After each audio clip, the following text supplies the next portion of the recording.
Hello everyone, welcome to the Match Day 4 Tips Show. The group stage is over. We are now heading to the knockout stage. What a brilliant group stage it has been. We've had surprise results, so many of them, but we are here. We have 16 teams remaining, so which players we will be choosing from? As always, we will go through the team selection. We will go through the best captaincy picks, answering a few questions, and also my predictions for the round of 16. So this is how my team is looking at like right now.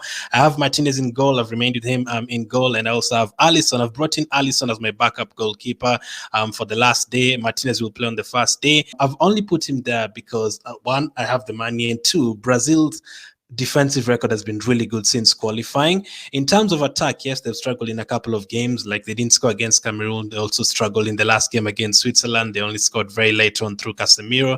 But defensively, yes, Cameroon scored, but they don't really concede like 5-6 shots on goal or something like that. Like the first two games, they did not concede a shot on target at all. So hopefully they can keep a clean sheet if I remain with him, or hopefully I don't even have to bring him in if Martinez keeps a clean sheet in the first game. But I might end up dropping Alisson, especially if I need that money from elsewhere. So I had Matt Turner in my team selection video, so he might end up coming back to my team. In terms of defense, Maguire, I talked about him yesterday, is going to remain there, a threat in terms of set pieces. Daily Blind as well. I have the money to upgrade to Dumfries, but I feel like they do the same thing, so I rather have that money just in case for elsewhere. Hernandez as well. Theo Hernandez is there at left back. The way he goes forward, absolutely amazing. And Sosa is there. We will be playing against Japan. Now, I do expect Japan to score in that game, but we know Sosa is there because of this prize. But then again, just like I've said with the likes of Alisson and the likes of Blind, I have enough money to change Sosa to someone else, like a 5.5 million defender, if I want to go for Otamendi instead and double up on Argentina's defense. And finally, my last defender is Marquinhos up against Korea. I'm happy to keep him there. I have to have a defender from Brazil for this game. Midfield-wise, Bellingham, again, another one who might not be there in the team as soon as I see the England lineup. It might end up being Saka or someone like that, or Foden, whoever starts further forward. De Jong, I'm definitely going to keep up against USA. Rabiot as well. He did very well in one of the games. He got an assist, he got a goal, and got like 4 tackles in one game. Remember, he gets points for that, and also key passes. De Paul as well is not yet really shown as much as we expected in terms of tackles and key passes. But hopefully against Australia, he can do that. And then Mbappe as well up front. Now, I think nearly everyone will have Mbappe and Messi. Yes, there's other options. I'll talk about them later. There's definitely other options, but I'm expecting a lot of people to have Mbappe and Messi. And then Messi completes the Argentina triple up for me, and Mbappe completes the French triple up for me as well. So 3 French players, 3 Argentine players. Remember, you can go for as many as 4. So if I want to add Otamendi here and have 2 defenders from Argentina, I can do that. Even if I want to add Alvarez or Lautaro Martinez up front, I can do that as well.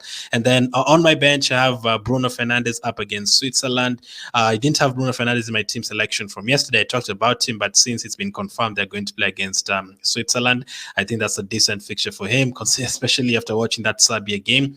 Like, Switzerland will concede goals. So Brazil, Portugal, whoever they come across, I probably will put 2 or 3 past them. So hopefully Fernandes can do the job for me. And then Richarlison as well, another one who might be in a lot of teams. Now, I'll talk about him as well later on, because one of the questions regards that striking position. So this is how I'm lining up right now. But let's take a look at how the fixtures are for the round of 16, so that we can talk about the captaincy picks and all that. So we have Netherlands facing USA, Argentina playing Australia. If Netherlands beat, you know the drill. If Netherlands beat USA and Argentina beat Australia, they're going to face each other in the quarterfinals. So looking at that, Brazil is probably the team that has a good round of 16 fixture against Korea, and they might end up facing Croatia or Japan in the quarterfinals. So that is another reason why I'd gone for Alisson as well. Looking at that fixture in the quarterfinal too, I don't want to be changing my goalkeeper in the quarterfinal, even in the semifinal. Hopefully my goalkeepers get as far as that. And then on the other side, there's England against Senegal. The winner faces the winner of France against Poland, so that will be tough for either. It could be France, England. And then Morocco against Spain, Portugal against Switzerland. Like, if Morocco pass Spain there's no reason like they shouldn't even get to the semi-final. Like, they're looking very good defensively.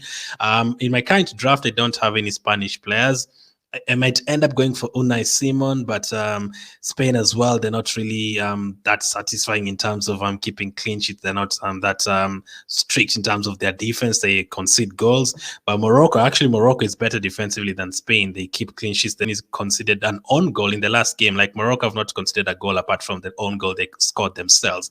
They didn't concede against Croatia. They didn't concede against Belgium. And they only scored an own goal against Canada. So their defense is pretty good. And then Portugal, Switzerland, I talked about them. If you want a Portuguese defender, you can go for it. But there's 16 teams to choose from. Like, even looking at this right now, I'm kind of thinking of going with the Morocco-Spanish player from that game.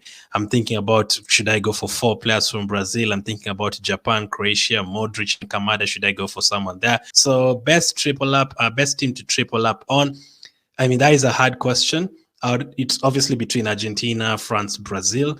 Now, all of those teams, there's no team that finished with 3 wins out of 3 in the group stage. So that shows you every team, and no team has just won every single game and had it easy for them. Every team has struggled against some teams. I mean, Saudi Arabia beat Argentina, Brazil lost to Cameroon, France lost to Tunisia. Like all those teams have lost to underdogs. I know they addressed some players, especially France and Brazil, but even though that Brazil second team is still very, very good. So I would probably say Argentina up against Australia. If they win, the next feature will be tough. But in this one, Australia have only won 1-0 and 1-0. They don't really score a lot of goals, so you can't expect Argentina to keep clean sheets. And against Poland, they looked very good. And even against Mexico in that second half, they could have scored 3 or 4. They were attacking. So if Alvarez starts, Lautaro Martinez starts, things will look good. And even in the first game when they lost to Saudi Arabia, I mean, they scored like 5 goals in the first half anyway. All of them were offside. If they can keep themselves onside, they can definitely score goals. Gakpo, Richarlison, that is a very hard question. Gakpo is playing against USA and Richarlison is playing against Korea. And as I say, the quarterfinal is a better fixture for Richarlison as well. And they're almost the same price too. So I'm probably going to say Richarlison. Now, if you don't go for Richarlison, you can obviously go for Paqueta in midfield, especially considering he was rested for this last game. And if you don't go for Gakpo in striking, you can go for De Jong or Bergwijn in midfield if both of them start. But I feel Richarlison is the better one because of that fixture against Korea. I feel like USA are not that terrible defensively. Let's talk about the captaincy from each day. So the first day we have Netherlands against USA, Argentina against Australia. Obviously the main ones, Messi, and obviously the likes of Gakpo. If you're looking for differentials, maybe Pulisic against Netherlands, maybe even Dumfries, it's his time to score. Finally, the second day, France, Poland, England, Senegal. Harry Kane, a lot of people are ignoring him. He's not yet scored. Maybe this is his time as well. And obviously, Kylian Mbappe and Giroud against Poland. Differential, Foden, maybe if he starts, Saka if he starts, maybe a defender if they start. And then we get into the territory where you cannot really go for differentials because you can't really change after that. These are the last fixtures. Japan, Croatia, Brazil, Korea. Obviously, if you have Vinicius, it could be a good option. And Croatia, not all. Maybe if they can get key passes and tackles, maybe Modric. The last game or the last day, Morocco, Spain, Portugal, Switzerland, maybe Fernandes against Switzerland. And Spain, Morocco is a really tough one. If you're feeling very brave in the final game, if you've not captained anyone at all from these first 3 days, and then you have your first captain playing in the Morocco-Spain game, you can go for a differential like Ziyech or Hakimi, knowing you can change your captain to maybe a Bruno or someone else in the last game. So next up, let's go to the predictions for match day 4. So here we go, match day 4 predictions. I've gone for Netherlands to beat USA by 2-1, so a tight game there.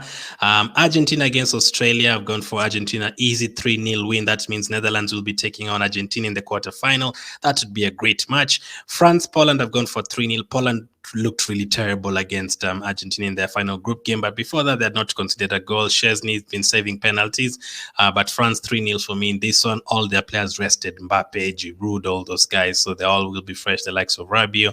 England to beat Senegal 2-1. I can maybe this is one of those games that would go to extra time. That's another thing we need to remember. Games could go to extra time now. So England 2, Senegal 1. I feel England will win it in extra time. Japan against Croatia. I'm going to go for Croatia to win it 2-1. The experience will show. And then they'll end up facing Brazil in the quarterfinal, who'll get a 3-0 victory against Korea. And then Morocco to lose 2-1 against Spain. Expect that one to be a very tight one as well. And then Portugal 3, Switzerland 1, another tight game, but Portugal to edge it later on. So from these 8 games, I can expect like maybe 4 games to go to extra time. I'm going to say Netherlands and USA will go to extra time. You know, the Netherlands will win it in extra time. I'm going to say England, Senegal will go to extra time. I can see it being a bit defensive when it's 1-1. Japan, Croatia will go to extra time. If Croatia don't win it, I can see this one going to penalties. Brazil against Korea, that one will not go there. So I'm going to go for Morocco, Spain to be the last game to go to extra time. So those are the 4 games I'm expecting extra time for. So let me know what your match predictions are. Hit the like button. Thank you for watching, and I'll catch up with you on the next one.